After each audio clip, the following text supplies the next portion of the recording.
Metre नहीं चाहिए, recharge वाला मीटर नहीं चाहिए। हे जी पहले वाला मीटर लगा दीजिए, हे जी पहले वाला मीटर लगा दीजिए।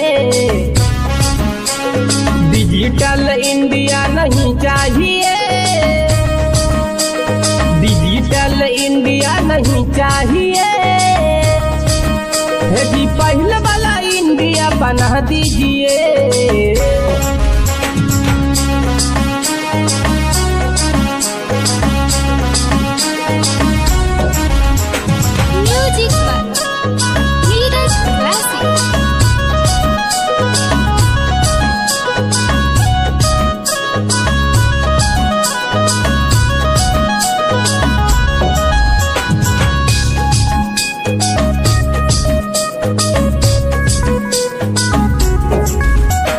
डीजल पेट्रोल के भी बढ़ गलो महंगाई, गैस सिलेंडर के भी बढ़ गलो महंगाई।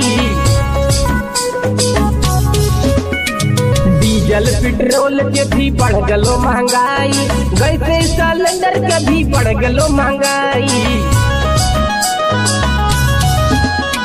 सबके जीएसटी हटा दीजिए, सबके जीएसटी हटा दीजिए।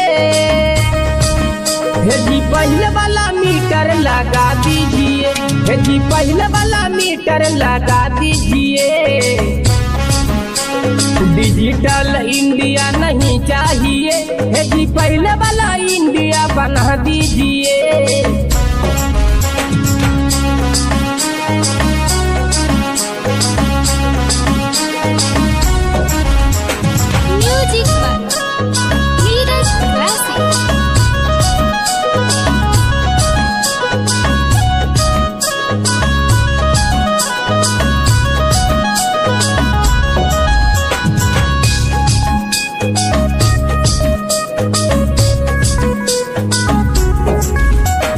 दुखिया गरीब कैसे करते गुजारा, तोहरा से पूछो ही ए हम मोदी चाचा।